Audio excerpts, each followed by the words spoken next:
I asked permission from Tehillah to usurp her right to introduce Rav Kaplan. And really, Rav Kaplan doesn't need an introduction. You know him from the semester they taught here. He's taught here before.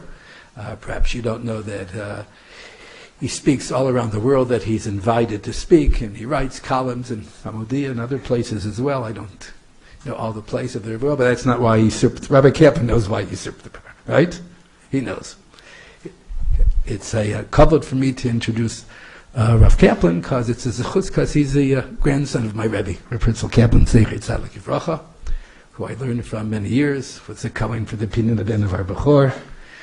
And there's no doubt in my mind that to the Zeichet Tzaddik Yivracha, there's nachas to see Rabbi Kaplan, his brothers, Marbit Torah, continuing the line of Torah that began from his great-grandmother, right?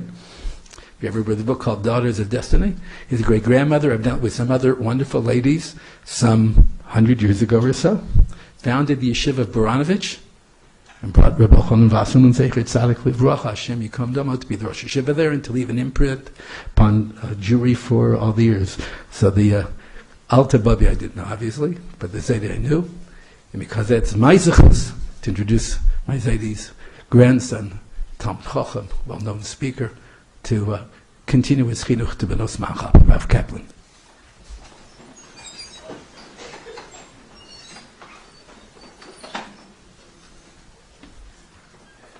Good morning, everybody. So, what Rav Pollack didn't tell you, that Rav Pollack was named, I don't remember when it was, a few years ago, he was named the, I think, the Rabbi of the Decade. One of the rabbis of the Skokie Yeshiva once had a celebrate they named for every decade who was the most prominent rabbi of the decade. The most, the rabbis, no, don't go, no. The rabbis had the most effect on his Talmidim and his spread Torah and then Talmidot and everything with it. And Rabbi Pollack, I don't know if it was the decade, which I think was the 30s, that year not really, it was a little later than that. And so, I think it's important for you, you probably do realize already, but to always realize who it is that you are being taught by and mushpa by every day. So, I appreciate the introduction. Today's topic I saw on the thing, the first thing I noticed was break, coffee, and cake. And so I thought, oh good, I'm just on time, but I'm actually an hour earlier. So, we have to speak a little bit about chinuch. So before I speak about chinuch, I always like to introduce it. I was, people, whenever somebody speaks, you always want to know what are his qualifications to speak about the subject. So the first qualification is that I was, I was raised, right, for better or for worse, so I guess that counts. And qualification number 2 is if I could just trouble somebody for just a cup of water, if possible. Is there water? Oh, great. I don't mind drinking from the bottle. The qualification number 2, I'll actually tell you a chinuch story about that in a second. Thank you. Qualification number qualification number 1 is that I was once as called up by the Hamodia. Hamodia called me up to write for their chinuch column, probably going back about almost 20 years ago.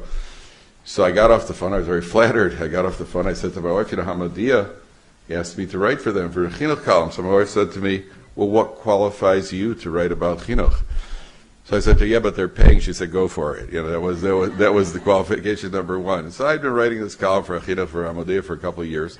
And then one day I came home and I hit a temper tantrum, a good old-fashioned all-American temper tantrum, slamming doors, everything. I don't remember what happened. I walked into the house and I think my teenage daughter took my slipper, and the lights were on, and I had a bed, and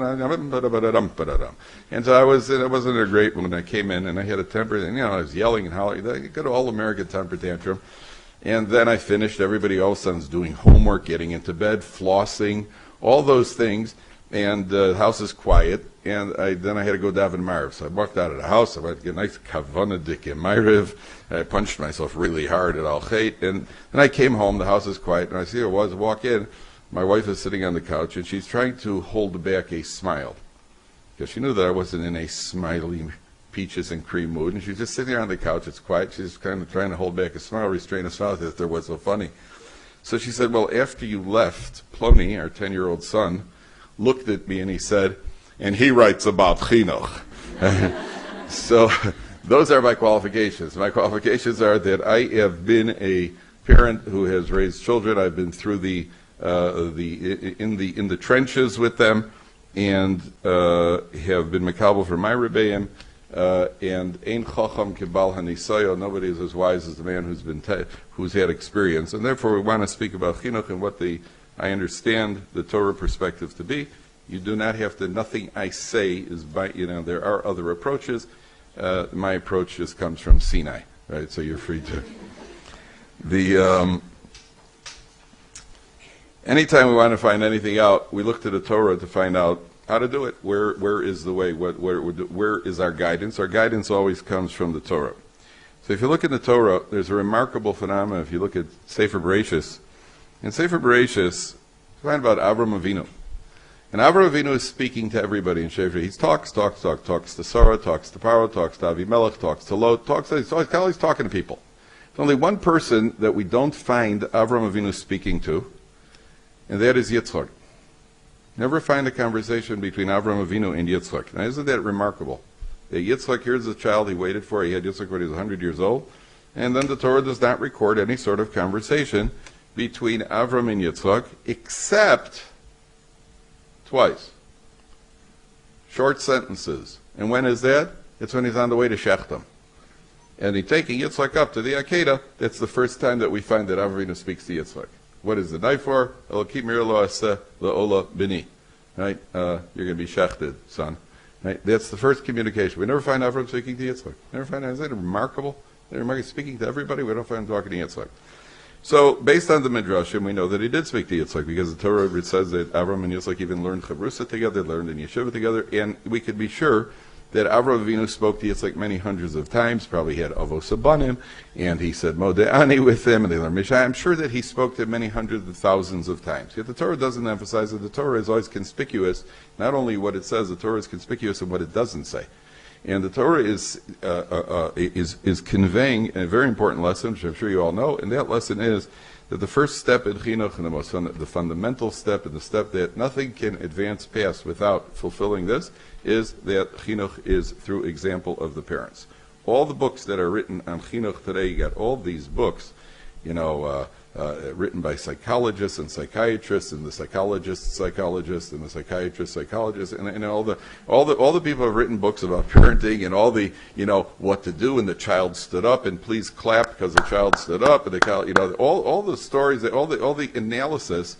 And in our generation, if you ask any people from our generation, I tell people, my parents.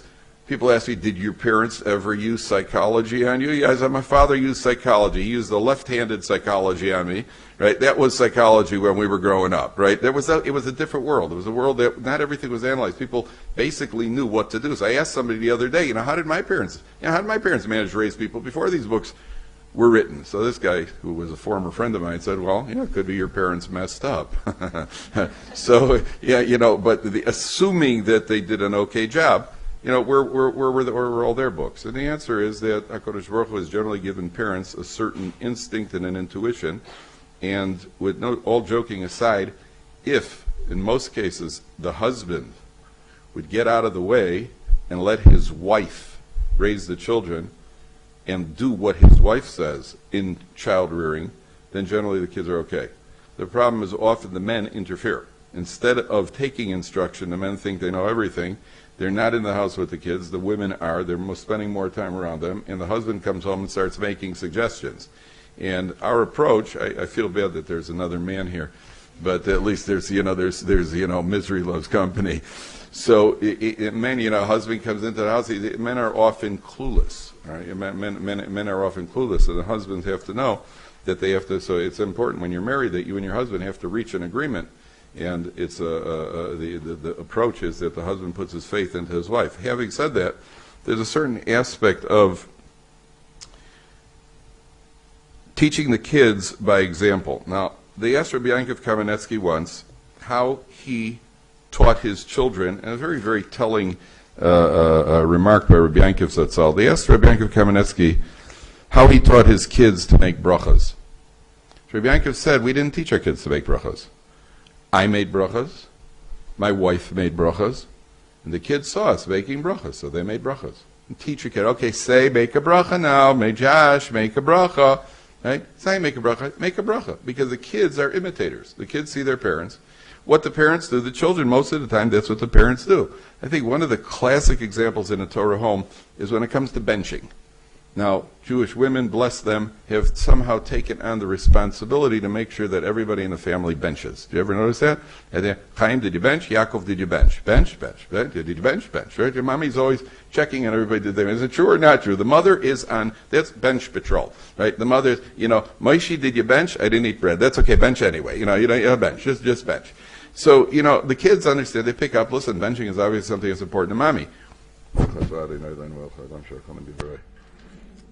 Now you know how to make a bracha. So the benching is obviously something that's important to mommy, but what about how mommy benches? Do you ever see a frum woman benching? So benching generally looks like, I don't say always, I don't say in every city, but generally benching is usually that's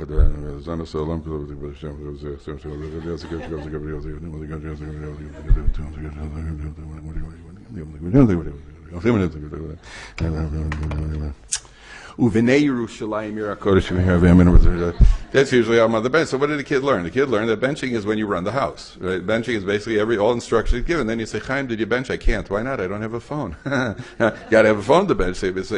So what a child learns, a child understands is, how did mommy bench? How does mommy relate? Don't relate. All the child learns when you tell your child what to do. So the child learns, okay, when I'm a mommy, I will tell my kids what to bench. And then when I bench, I will make all sorts of gestures and finger shadows while I'm benching. That's what he learned because that's what he's seen his mother do. I think another example, fairly extreme, but just so you should know that, because this goes on, there is a policy, certain places have a policy. A child says a bad word. Kid comes into the house and says a bad word. Says, Mommy, you're poopy. Right? And the mother goes wild. He absolutely bursts out. Don't you say, and the shape goes flying up in the air, and it tickles off. Don't you say that word. Now, first of all, it's a bad idea always to do that because all you do is reinforce it. Then the kid knows how to push your buttons. He knows what could really set you. And then one night when the father's out of the house, you're trying to put 6 kids to sleep, and you say, Shmuli, did you say Shema? Mommy, you're a poopy. And the whole house is up for grabs. So first of all, it's a very big mistake to overreact. That kid doesn't even know what he said. He doesn't know what the word means.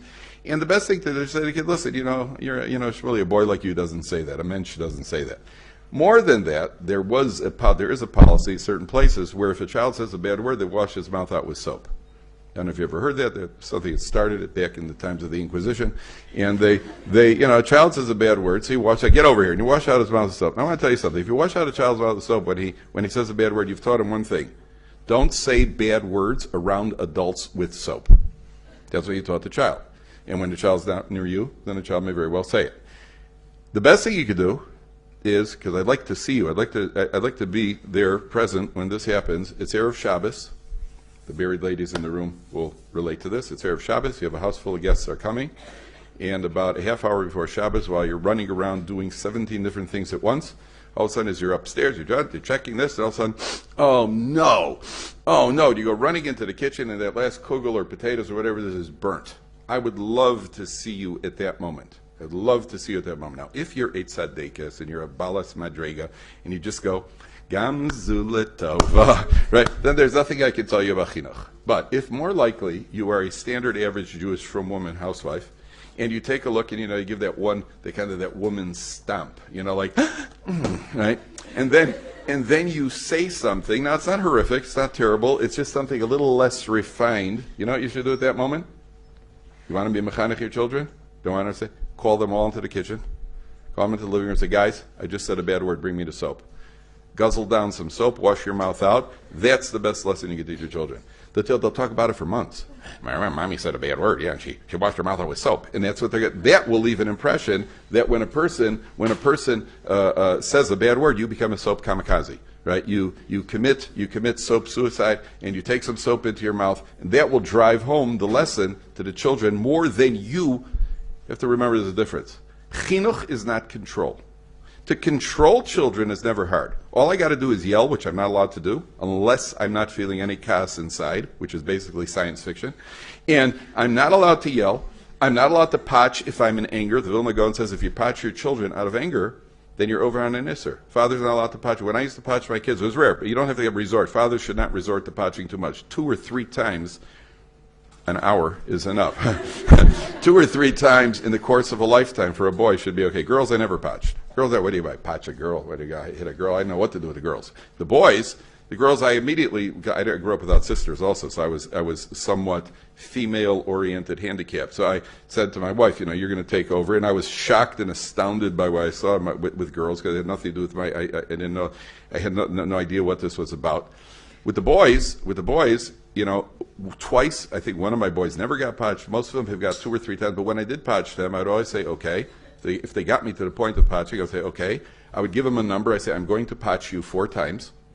Give it a number, because otherwise you crank it up. Once you get into a rhythm, well, there's a call from the principal, and yesterday the incident with the milk and the crazy glue, right? And then you hit it up to 6:13, so you don't want to do that. So you get into so a guy once asked me at Or Sameach, he actually said, are you allowed to potch your kids on Shabbos? I said, hey, that's my oneg Shabbos. You can't take that away from me. That's my fun. So I think I've spanked them maximum 2 or 3 times in a lifetime. I'd say to the kid, okay, you're going to 4 potches now, then I make sure to breathe. You don't have to grit your teeth. I like, that's anger. Whap, like that. And the Vilna Gaon says that it has to be done. If it's done out of anger, then it's an isser, and it has to be done. It has to be thought out in it. Now, when a mother, with daughters also, I'll tell you what the father-daughter type of thing, because it was strange to me. And I say this seriously, because you have to keep this in the perspective. The way I treat boys, the way I treated my daughters was completely different. The boys were goofing around, I could usually, hey, and that was it. Boys would stop, as soon as daddy snaps. With my daughters, I go, hey, and she look at me and go, hey, you. Right? 1 second. Okay, somebody give me the text manual. What do I do? What do I do when this happens? My 7-year-old daughter, she was the one. In every family, there's one she's the one, right? So my 7-year-old daughter was giving me some lip. She was the one. My wife said to her, "Could you please do the dishes? Could you dry the dishes?" And at 7 years old, she goes, "Ainli koach." So I was in the other room. I said, don't say Ainli koach. Say Ainli ratzon. Don't tell me you don't have koach. Koach, you got plenty. You don't want to do it. Say you don't want to do it. So the next night, my wife asked her, could you sort the laundry? She goes, Ainli ratzon. Oh, all of a sudden she's obeying daddy. All of a sudden, I said, don't get smart. Get up and do the laundry, will you? So she got to the point. She was the one who got to the point where she was about 7 years old or 8 years old. I said to her one time, you know that according to halacha, I could sell you if I want. And she looked at me, she goes, yeah, but you won't, right? And then I was again like, give me the textbook. What's my next line over here? We lost. So when it comes to father-daughter type of thing, it's a completely different relationship. And I didn't chop that for a while, because I remember as growing up, for me, the cardinal sin growing up, my father was a very sweet man. He was very, very fair. The cardinal sin in the house was for me to raise my voice to my mother. If I ever raised my voice to my mother, me and my 2 brothers, any one of us ever raised our voice to my father, he instantly appeared. Right? I don't know where he came from. He was just like in Star Trek. He just beamed down from wherever he was, and there he was. And that was the cardinal sin. Now, when my daughters were getting older, they started raising their voice to my wife. So my first reaction was, hey, Batman to the rescue. And my wife was just like, this is girls, it's different. And I had, okay, you deal with it your way. But it was different. It was completely different. And so much so that even when they'd be arguing, it was baffling, absolutely baffling. My wife walks in, she buys her a sweater. I hate green, and I hate green, and I hate you, and I hate everybody, and I wouldn't wear it even if Mashiach comes. And my wife's like, what? First of all, even if Mashiach comes? Yeah, what if he comes next week? And then they're off on a messianic debate, having bought her a green sweater, they're already off on Mashiach over here. And what got me was they could be arguing about, I hate you, I will, I won't. They start yelling at each other, and then all of a sudden in the middle she says, yeah, but you wore green because of Shimi's bar mitzvah. When? Remember because of Shimi's bar mitzvah, they had the purple napkin? Oh, with the fire. It's like they take a time out in the argument to reminisce.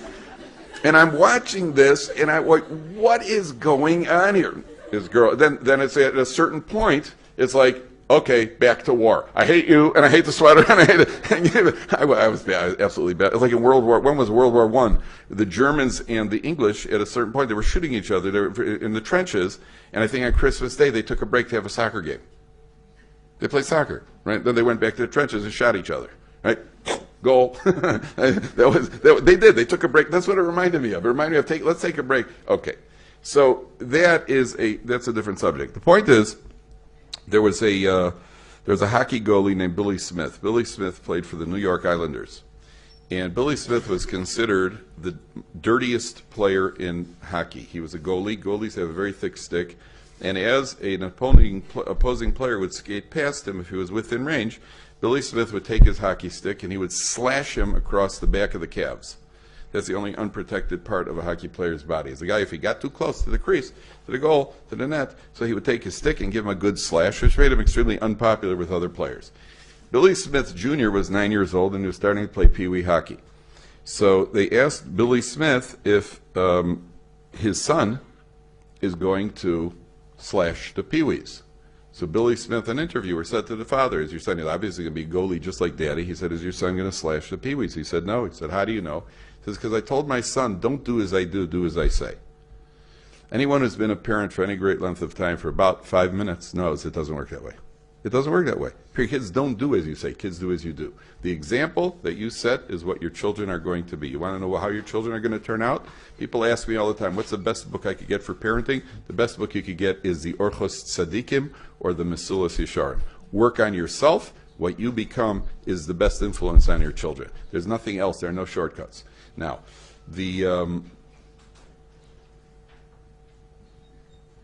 I was in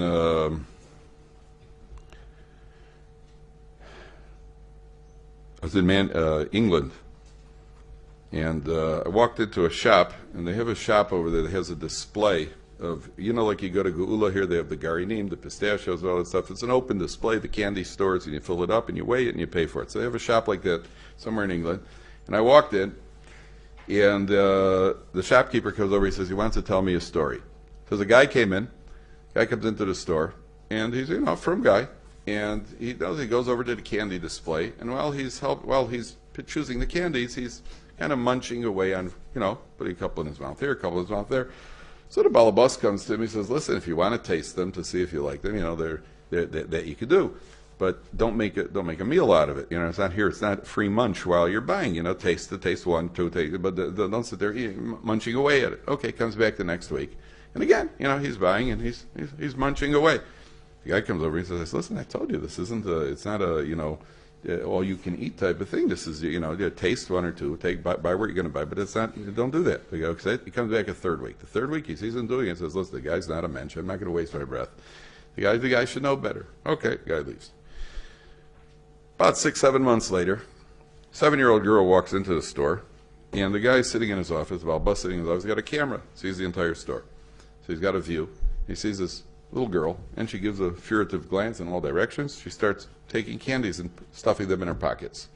So the guy comes out of the office. He says, young lady, get over here. Calls her into the office. Says, give me your phone number. I have to call your parents. I see you're stealing. So she gives him the number. He calls. The little girl's father comes into the store. And he says, by the way, this girl your daughter was doing? She was stealing. So the guy gets up to give his daughter a smack. So the balabas grabs him and pulls him in the other room. And he says, if you slap her, I'm going to slap you. I told you 3 times not to take the candy, not to help yourself. If your daughter is doing it, it's not her fault, it's your fault. Because she's going to learn from your example. So if a person understands that they pick up everything, kids have radar. Kids have x-ray vision. They see us, they're following us around with their eyes. They know a lot more than we want them to know. My son, when he was 3 years old, I once walked down to the kitchen. It was about 10:30 at night. He should have been in bed. He was my oldest son at the time. He should have been in bed. And it's about 10:30 at night. I walk into the kitchen door is open, and I see he's standing there with a bottle of pop. I'm from Chicago. He's drinking out of a bottle. And a little 3-year-old Pitzel, he's drinking out of this big bottle of pop. And my first reaction was, where did you learn to... I didn't say it, I was thinking to myself, where did you learn to do that? I know exactly where he learned to do it. Right? He saw somebody doing it, right? Obviously, my wife had been drinking from the bottle. So he obviously saw somebody was doing it. In other words, where would you get the idea to open a refrigerator and take a shot from it, take a swig from the bottle? Okay, it's not the end of the world. I don't mind people drinking from bottles. The point is that they see everything. tell you a beautiful story. There was a family that was living in Chutz La'aretz. The husband had to be relocated for business or whatever it was for a few years, and they went off to a community which was not only Jewish, not only there were no frum Jews around them, there were no Jews around them at all. So this family is all alone in this community. And the only people the kids had to play with were, Billy, Timmy, and Johnny next door. Non-Jews, the Murphys, right? So this is who the three little frum kids, Avi, Yitzi, and Yankee, and you got Billy, Timmy, and Johnny, the Murphys next door. So what do you call it? The 25th of December comes around, and Mr. Murphy pulls up with a tree. He says, Billy, Johnny, Timmy, come help me bring in the tree. So the three little frum kids, Mr. Murphy, can we help too? He says, sure. So they start dragging the tree into the house. And at a certain point, Avi says to him, well, Mr. Murphy, how big does the tree have to be? He says, oh, it doesn't matter. The tree can really be any size, And Yitzi says to him, well, Mr. Murphy, how close to the window does it have to be? He says, oh, you could put it in the middle room, or it doesn't really matter. And Yankee says to him, oh, Mr. Murphy, what if some of the leaves start turning brown? Is it possible? Right? And he goes, why are you guys asking so many questions? It's just a tree. What are you asking so many questions? So if you realize, why are they asking? Look what the kids are absorbing in a frum home. A child in a frum home, from the day he's born, he's looking at his parents. He sees his father's talking about a puzzle esrog and puzzle leaves, and a Hanukkah menorah has to be near the window, and the size of a lulav, and his mother benches lift, and the kids play house. My kids used to play shul. Shabbos morning, they play shul. Yeah, one kid puts on the talis, and the other one's the chazan, and the third one's the gabbai, and the fourth one is the one who yells at the gabbai. Yeah, and it always ends with an ufruf, right? Somehow there's always an ufruf in shul that week. I don't know, and the kids are, where are they getting that? The answer is that's what frum kids are singing. They're singing everything. I don't know if Catholics play church. I don't know. Okay, you bring the nails, I'll bring the hammer this week. No, you nailed me up last week. I don't know what game they play. How about some wafers and wine? I don't know exactly what their games are. But the frum kid, that's what they're singing. The girls never played children. The girls played marriage. They played wedding all the time. Very confusing game, by the way. And it was never able to follow.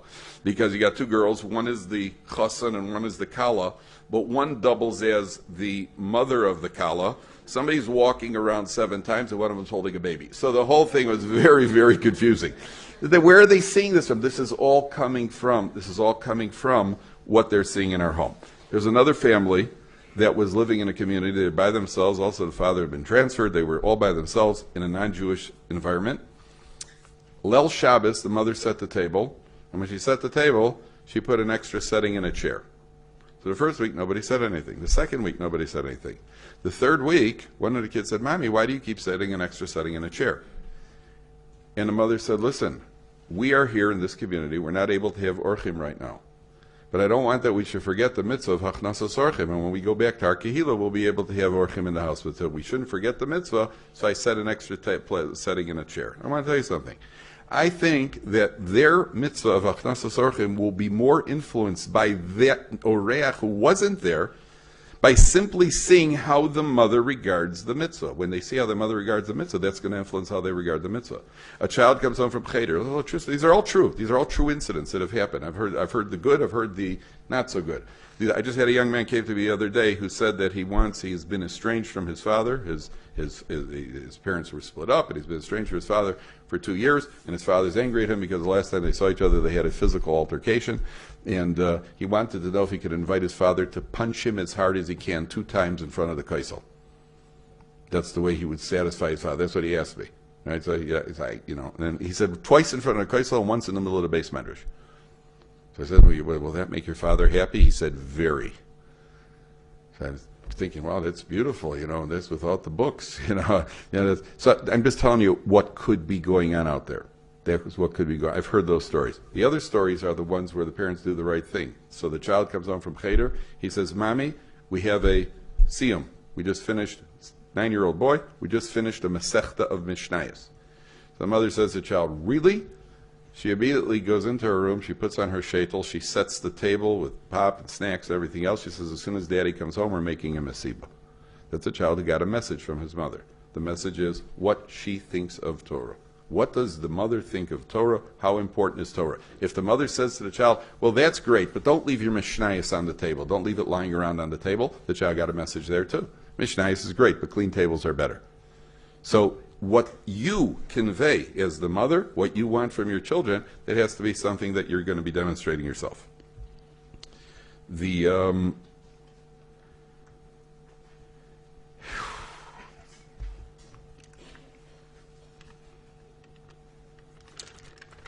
Next. Child was asked to draw a picture of his family members. Kid in the school. He asked to draw a picture of his family members. So, the kid draws a picture of his mother, and she's in the kitchen with an apron on. And he draws a picture of his sister, and she's running. And he draws a picture of his older brother, and his older brother is chasing the sister. Right? Well, everybody in standard position.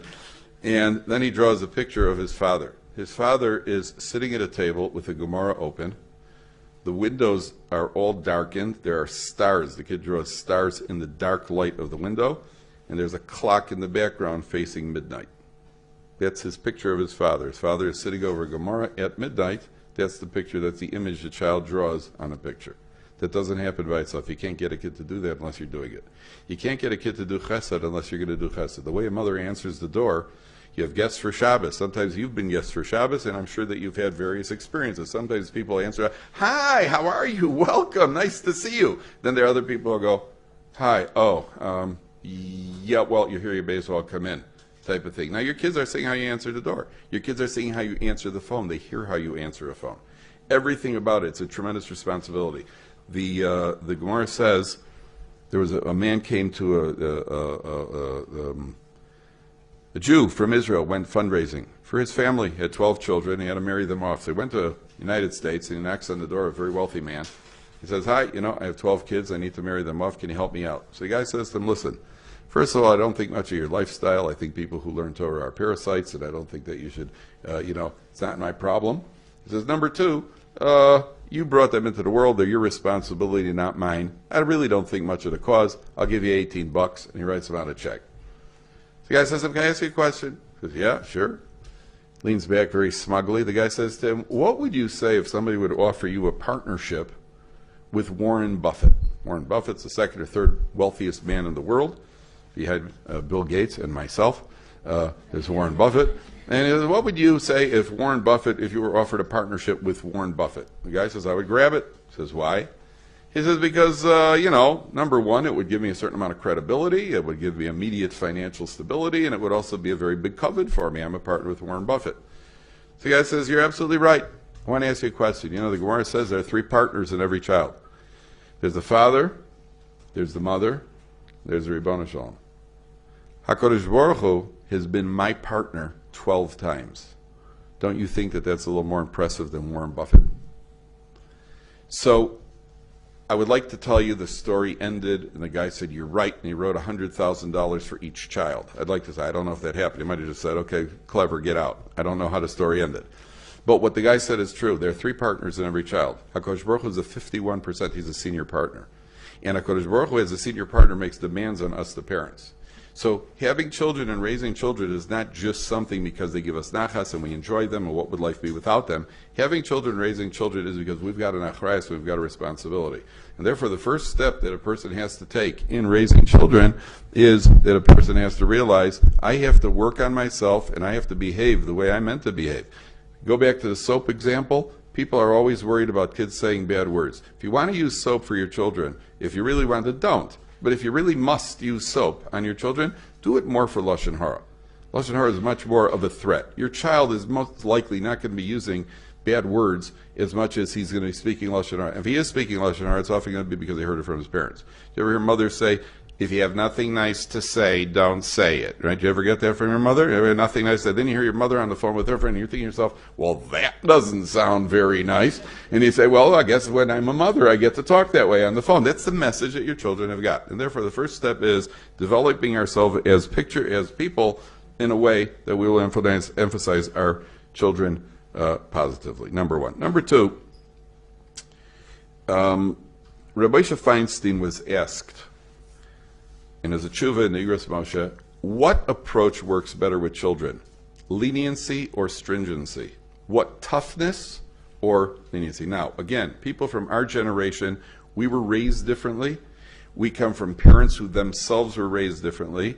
the playing field has changed completely today. It's a different world, it's a different playing field, and therefore the approach, whatever worked for us, the attitude, it was good enough for us and it worked for us, therefore it's good enough today, that is not an accurate approach. Some things might be good enough and some things don't need to change, but the first step in chinuch is you've got to make the adjustment based on who the children are. Now listen carefully. Torah says, by Yaakov Avinu, he called him Menashe and Ephraim, Sikel es Yodov. Sikel es Yodov means he crossed his hands and he put one hand, the right hand on Ephraim, and he put the left hand on Menashe. So the Mefarshim asked, why do that? Why do something so strange? Why not take Menashe and tell Menashe, you stand over here. Ephraim, could you please switch places? Put your hands out and then give the bracha that way. Why do something strange, something curious, and go cross your hands? Which Yosef, it elicits a response from Yosef. Why did Yaakov Avinu resort to something that's a little bit off the path, as opposed to doing something that would have been a little bit more mainstream?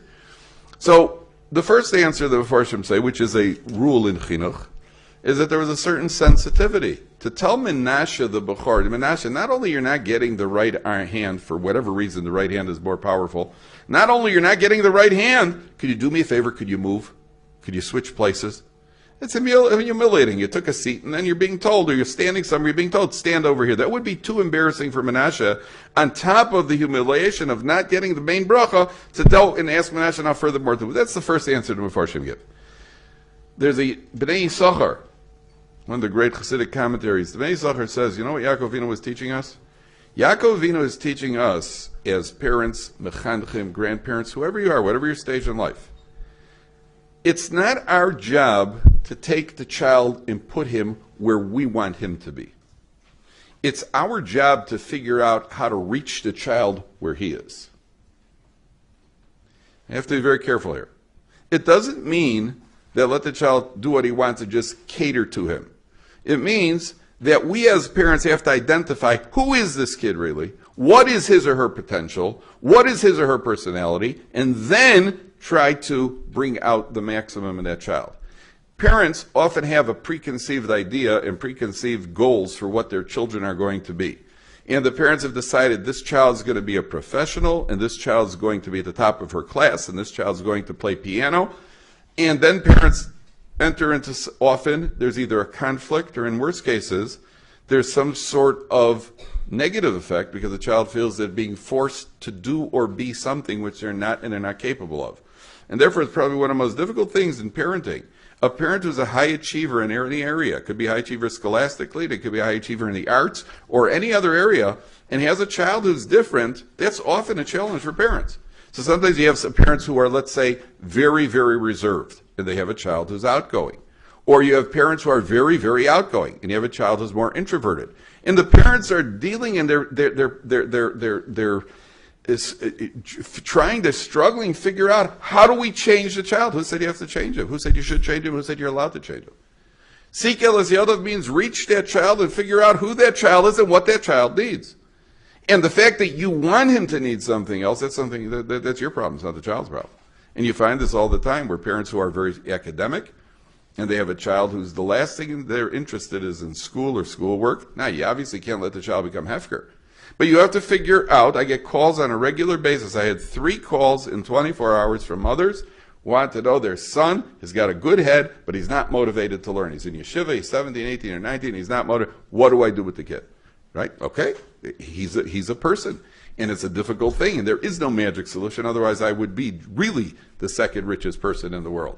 Because there is no magic solution. But what parents have to do is they have to invest a lot of time, energy, and thought into figuring out, what does this child need? How can he be motivated? And if he can be motivated. And it's a very, very difficult thing, and a lot of it goes back to the shalom bayis and the communication between the parents and so on and so forth. That I'd have to say to the men.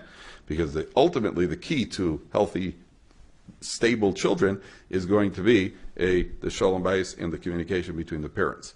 But for your part, you have to know what you bring into your marriage is what the outlook is. Now, Rav Moshe Feinstein was asked, what's better, leniency or stringency? And of course, what do you think Rav Moshe said? What's that? leniency. So what Moshe said was, you're half right. What Moshe said, the first rule in raising children is there are no rules. But as a rule, leniency generally works more than stringency.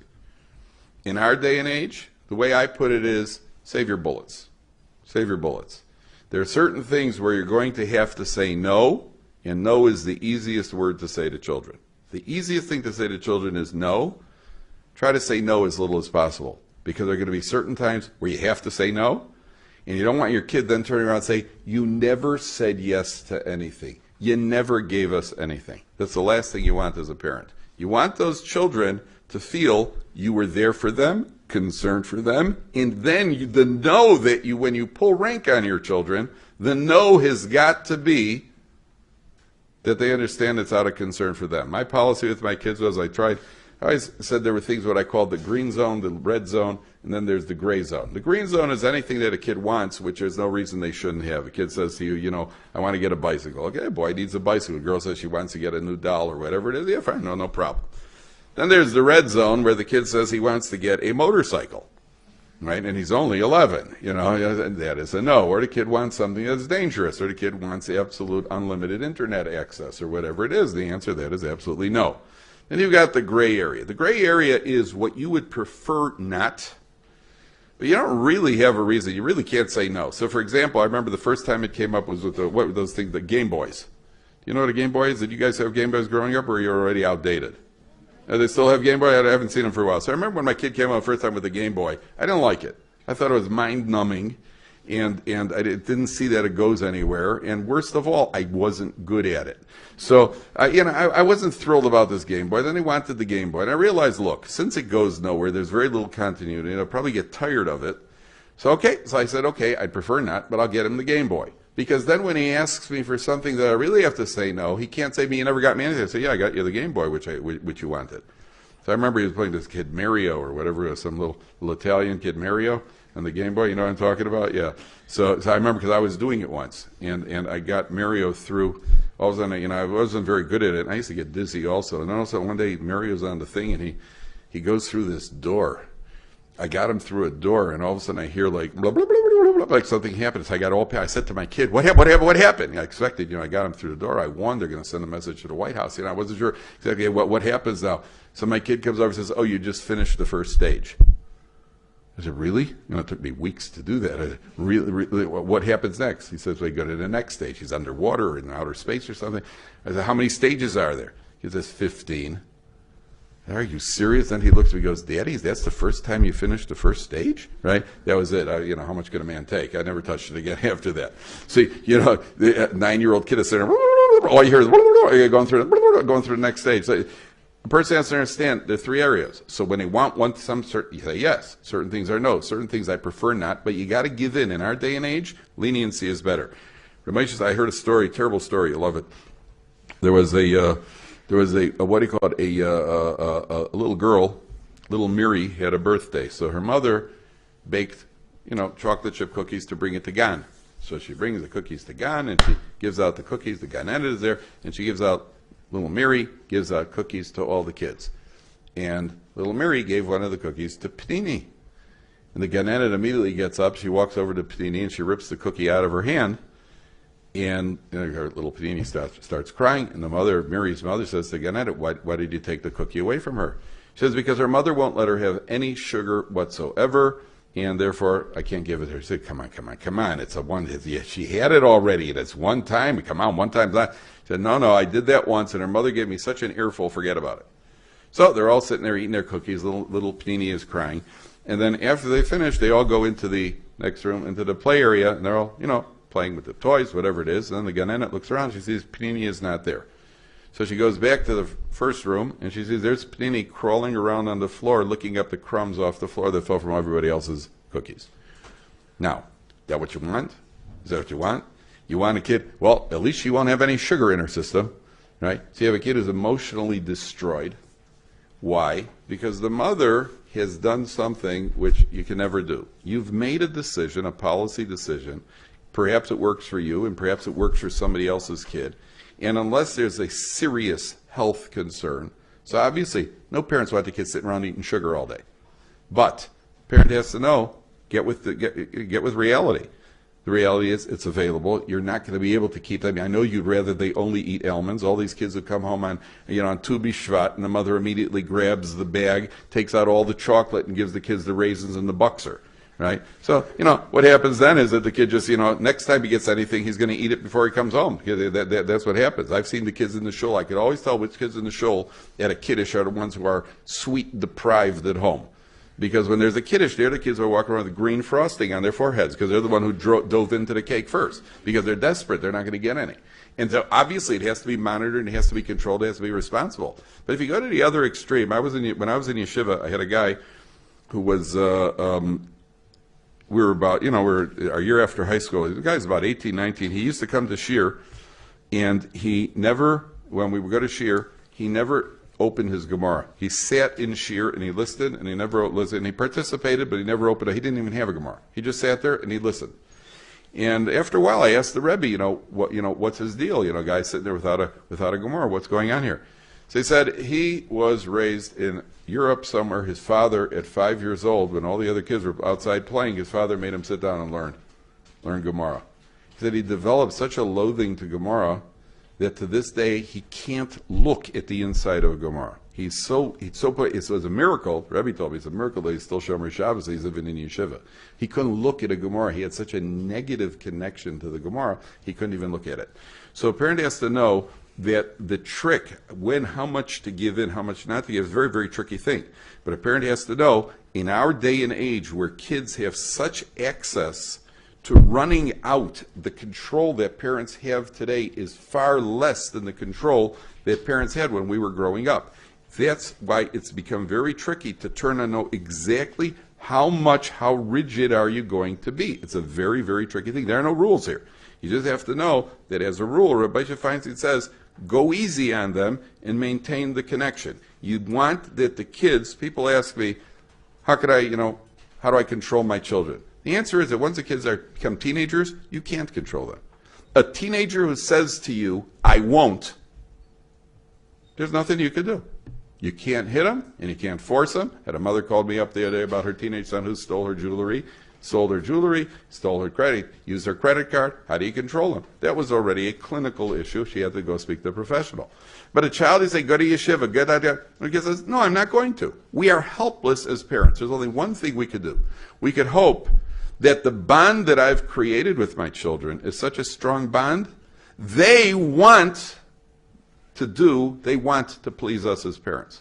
We want that the bond should be so firm that they should feel the love from the parents is so strong that we are so connected that they don't want to upset us. Of course they're going to, and of course they're going to do things they don't want. Somebody once said to me, what do you do about kids smoking? If your teenage son is smoking, what do you do? So I said to her, look, does your son think you want him to smoke? No. Does he know you don't want him to smoke? Yes. So what is it going to help to tell him don't smoke? He knows you don't want him to smoke. If he smokes, he's going to do it anyway. If he smokes, you're going to say don't smoke. Say, won't smoke in the house. You think he's not going to smoke outside the house?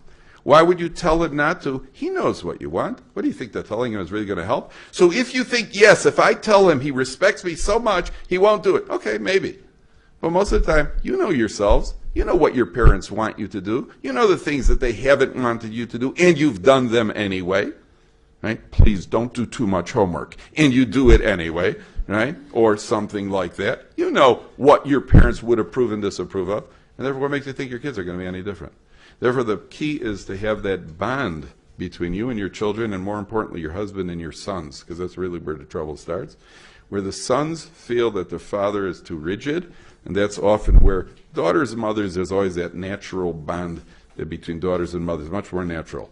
But again, there are exceptions. Sons, fathers, that's the most common problem that I've encountered, is where the son feels that his father is either cold to him, or in certain cases too harsh or too strict or too cheap or whatever it is, and he doesn't have that strong connection with his father. That's usually where the trouble comes from.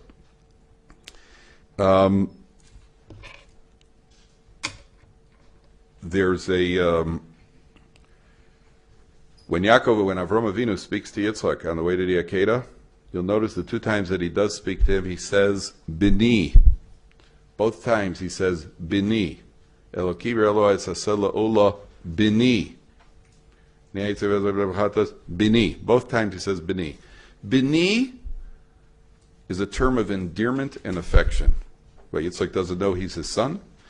So the Torah is teaching us. Avraham Avinu teaches through example, not through speaking, even though we know he spoke a lot. The key is to teach through example, number one. And number two, when you do speak to your child, you should be conveying, not just in speech, in action, you should be conveying that it is affection. And people have said to me, how can you say that to your daughter, what I told you earlier, that I actually said to my daughter, you know, I could sell you if I want. I remember my next door, one of my neighbors was just absolutely horrified when I said that. And I told her, my wife told her, if I had any doubt at all that my daughter thought that I was serious or that I didn't love her totally, so then number one, I wouldn't have said it, and number two, I failed as a parent. And if I know, I'm confident enough to know how she's going to take it and how it's going to come across, then I could do anything I want. But I have to know that that bond is there. And Avraham Avinu says, it's like bini, bini, bini, my son. My son. It's got to be where the kids know, and even when a father patches his son, the son knows the father is right for patching him. The son knows that the father is right, and it's not coming because he dislikes him or because he's upset. It's coming because the father says, this is what's best for you right now. The girls have the same thing, by the way. With a mother, you know, kids gobble up a disproportionate amount of attention.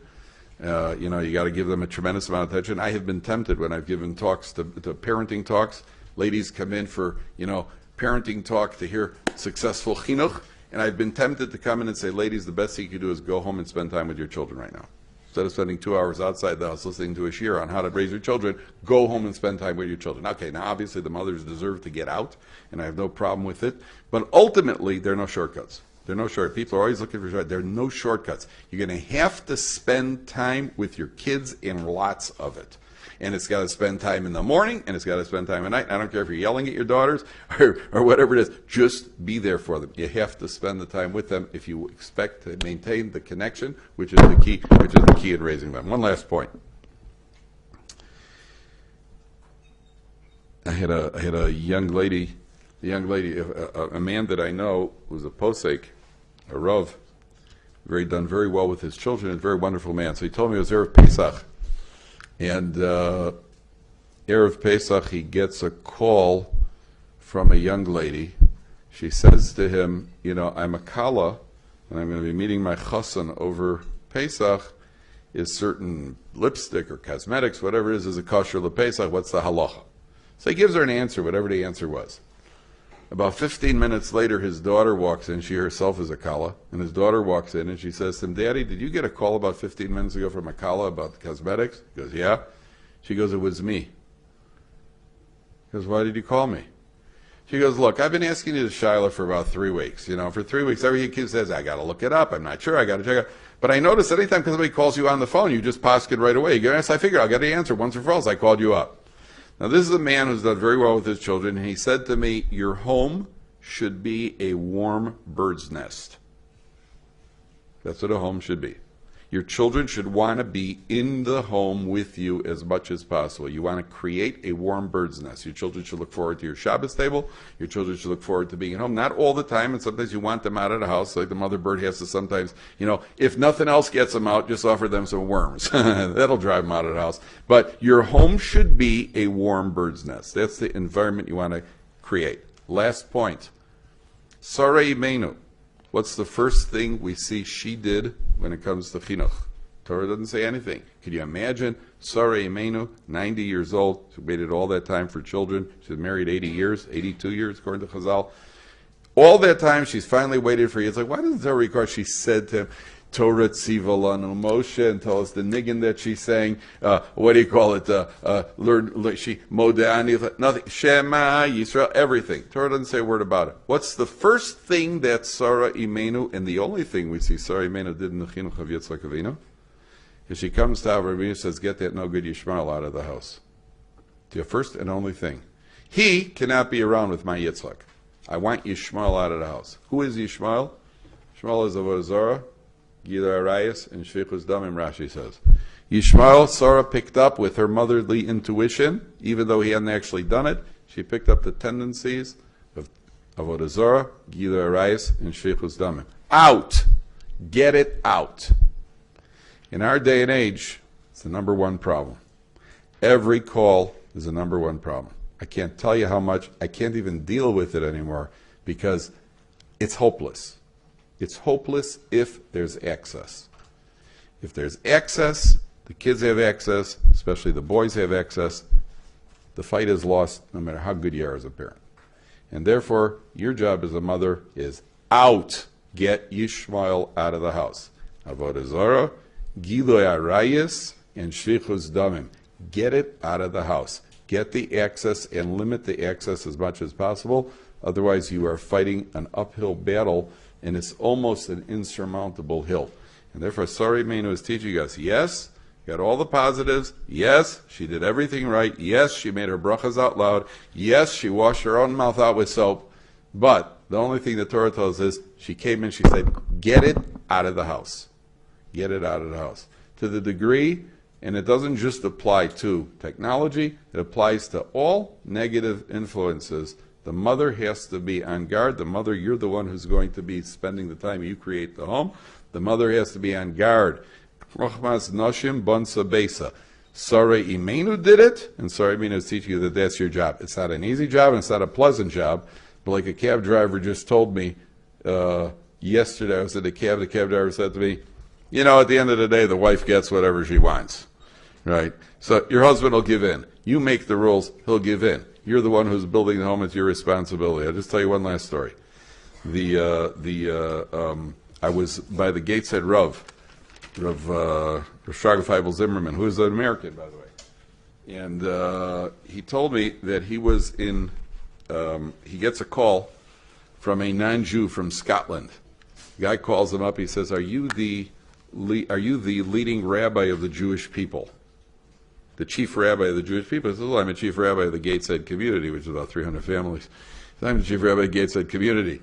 So the guy says, I have a confession to make. He says, oh, we don't do that sort of thing. You might want to go to a Catholic priest. He says, no, it has to do with the Jews. He says, okay. So he comes down to my house. So the guy walks in. He says, last month I was in Europe and I went to one of the concentration camps. I went into the crematorium and I decided to take a souvenir. I pulled this stone out of the wall. And my conscience doesn't give me rest. I don't know what to do with the stone. Here, he puts it down on the table, and he gets up and he walks out of the house. So Shraga Zimmerman looked at the stone. He told me, I heard a story from him directly. He told me he looked at the stone. And the first thing he had to do is get past the halachic angle. He had to check the stone for any human residue. If there's human residue on it, he's got to be buried. So he checks the stone, there's nothing on it. So he called his Rebbe, Rav Dovid Shalveichik So he said, Rav Dovid Shalveichik, what do I do with this stone? From a halachic point of view, there's no halacha. Theoretically, you can take the stone and throw it in the river. There's an emotional connection to the stone, what the stone represents. But there's no halacha here. So David Soloveitchik said to him, he thought about it, he said there's a pasuk that says, Even mikir tizak. The stone cries out from the wall. That stone is crying out in those walls what it witnessed. You should take that stone and put it back right where next time you go to the camps, you lead a tour, whatever it is, the Rebbeinu go, try to find where the stone was taken out and put it back, replace it in the wall, which is what he did. So he told me, a stone has a tachlis in the Bria. Every stone has a tachlis in the Bria. Even mikir tizak. That stone has a tachlis. That stone's tachlis was to cry out what it did. Every child has a tachlis in the Bria. Every single child that you, Be'ezer Hashem, bring into the world will have a tachlis. Your job is fulfill your task, your obligation to your partner, the senior partner, because Baruch Hu should help. It's a very, very rewarding, yet challenging and rewarding, and ultimately that's what we were put here for. That is our tachlis in life, because Baruch Hu should help. It's not easy. It's not easy. You got to daven, tefillah, siyata d'shmaya. If you do it, put in the effort, because Baruch Hu brings you siyata d'shmaya.